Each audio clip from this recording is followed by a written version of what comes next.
নমস্কার বন্ধুরা, আপনাদের সকলকে স্বাগত জানাই আমার চ্যানেল নবান্নের সমাহারে। আজ আবারও আপনাদের জন্য নিয়ে হাজির হলাম আরেকটা নতুন রেসিপির ভিডিও।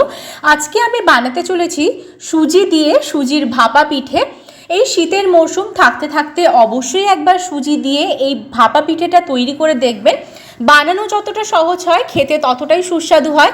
একদম অল্প কিছু উপকরণ দিয়ে কিন্তু এই রেসিপিটা তৈরি হয়ে যায়। তাহলে চলুন দেখে নেওয়া যাক কীভাবে আজকের এই রেসিপিটা আমি তৈরি করছি। রেসিপিটা বানানোর জন্য প্রথমে এখানে একটা আমি পুর তৈরি করে নেব। সেজন্য এখানে আমি গ্যাস জ্বালিয়ে কড়াই বসিয়ে দিয়েছি। এবার এর মধ্যে আমি দিয়ে দিচ্ছি মেজারিং কাপের 1 কাপ নারকেল কোড়া। এটা কিন্তু একদম ফ্রেশ নারকেল কোড়া।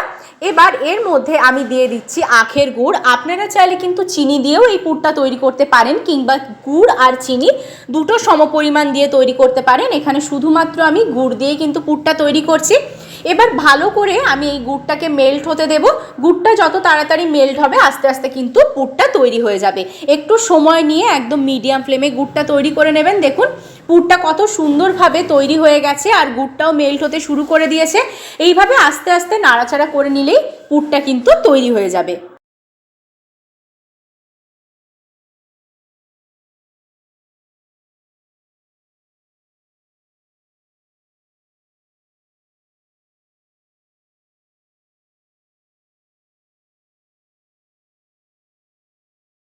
দেখুন পুরটা কিন্তু একদম তৈরি হয়ে গেছে, গুড়টা মেল্ট হয়ে গেছে। এবার আমি গ্যাসের ফ্লেমটা অফ করে দেব, দিয়ে রান্নার মূল পর্বে কিন্তু চলে যাব।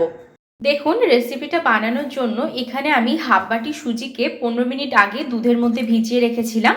দেখুন কতটা ফুলে উঠেছে সুজিটা। এবার এর মধ্যে আমি দিয়ে দিচ্ছি অল্প পরিমাণ দুধ।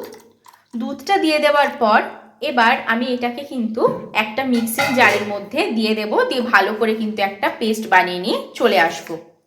পেস্টটা বানিয়ে নিয়ে চলে এসেছি, একদম একটা স্মুথ পেস্ট এখানে আমি তৈরি করে নিয়েছি। এবার এর মধ্যে দিয়ে দিচ্ছি আমি পরিমাণ মতো নুন। এবার এর মধ্যে দিয়ে দিচ্ছি আমি হাফ চামচ বেকিং পাউডার। এখানে কিন্তু সোডা ব্যবহার করিনি, এখানে বেকিং পাউডারটা ব্যবহার করেছি। এবার ভালো করে এর সাথে আমি মিশিয়ে নিচ্ছি। দেখুন খুব ভালো করে কিন্তু এর সাথে আমি মিশিয়ে নিয়েছি, মিশ্রণটা একদম তৈরি হয়ে গেছে। এবার দেখুন এদিকে আমি 3টে বাটি নিয়ে নিয়েছি, তার মধ্যে আমি সাদা তেল আগে থেকেই দিয়ে দিয়েছিলাম। এবার ভালো করে এই বাটিগুলো চারিদিকে আমি সাদা তেলটা মাখিয়ে নিচ্ছি। আপনারা চাইলে কিন্তু ব্রাশের সাহায্যেও ব্রাশ করে নিতে পারেন, তবে এখানে আমি হাতের সাহায্যে ভালো করে চারিদিকে মাখিয়ে নিচ্ছি। এবার যে ব্যাটারটা আমি তৈরি করেছিলাম সেটাকে আমি এই 3টে বাটির মধ্যে ঢেলে দিচ্ছি। প্রথমেই একসাথে সমস্তটা ঢালবো না, অল্প ঢালবো, তারপরে এর মধ্যে আমি পুর দেব। তারপর কিন্তু বাকি যে ব্যাটারটা থাকবে সেটা দিয়ে আমি কভার আপ করে দেব। দেখুন এখানে অর্ধেক অর্ধেক করে আমি দিয়ে দিলাম ব্যাটারটা। এবার যে পুরটা তৈরি করেছি সেটার থেকে নিয়ে অল্প অল্প এইভাবে দিয়ে দিচ্ছি। শীতের মৌসুম থাকতে থাকতে অবশ্যই কিন্তু এইভাবে একবার এই ভাপা পিঠেটা করে দেখবেন। খেতে খুবই সুস্বাদু হয় আর বানানো খুবই সহজ। সুজি দিয়ে এত সুন্দর স্বাদের যে একটা ভাপা পিঠে তৈরি হয়ে যাবে এত কম সময়ের মধ্যে, সেটা কিন্তু রেসিপিটা না বানালে আপনারা বুঝতেই পারবেন না। আর যারা এতক্ষণ পর্যন্ত আমার ভিডিওটা একটু স্কিপ না করে দেখেছেন তারা অবশ্যই কিন্তু চ্যানেলটাকে সাবস্ক্রাইব করে দেবেন, লাইক করে দেবেন। ফেসবুক পেজ থেকে যদি এই রেসিপিটা দেখে থাকেন তাহলে পেজটাকে ফলো করতে ভুলবেন না। ফেসবুকে নবান্নের সমাহার নামে পেজটাকে যারা এখনো ফলো করেননি অনুরোধ করব অবশ্যই ফলো করে দেবেন। দেখুন এখানে ভালো করে পুরটা দিয়ে আমি চারিদিকে কভার করে দিয়েছি।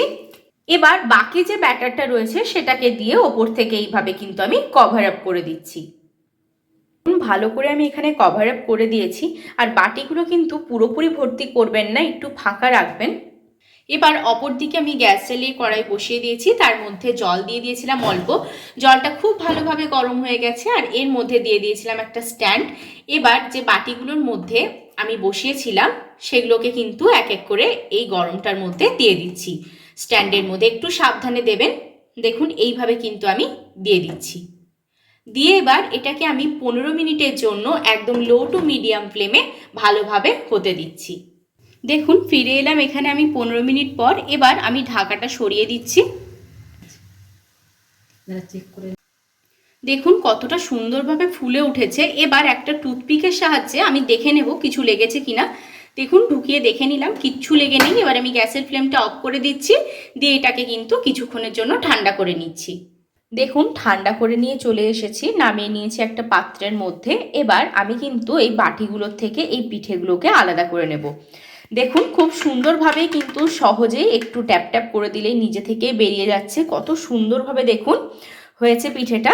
এটা কিন্তু আলাদাভাবে ছাড়ানোরও কোনো দরকার নেই, ছুরির সাহায্যে নিজে থেকেই কিন্তু একটু এভাবে উল্টে দিয়ে ট্যাপ ট্যাপ করে দিলেই খুব সহজে এটা বেরিয়ে যাবে। দেখুন কত সুন্দরভাবে বেরিয়ে যাচ্ছে। আরেকটাও একই রকমভাবে আমি বের করে নিচ্ছি। দেখুন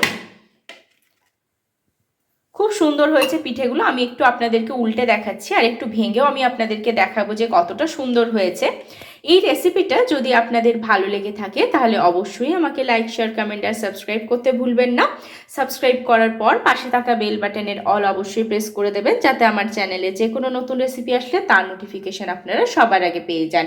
এরকম নতুন নতুন রেসিপির ভিডিও পাওয়ার জন্য আমার চ্যানেলটা অবশ্যই সাবস্ক্রাইব করবেন। ভালো থাকবেন, সুস্থ থাকবেন, আবার দেখা হবে নতুন একটা রেসিপির সাথে।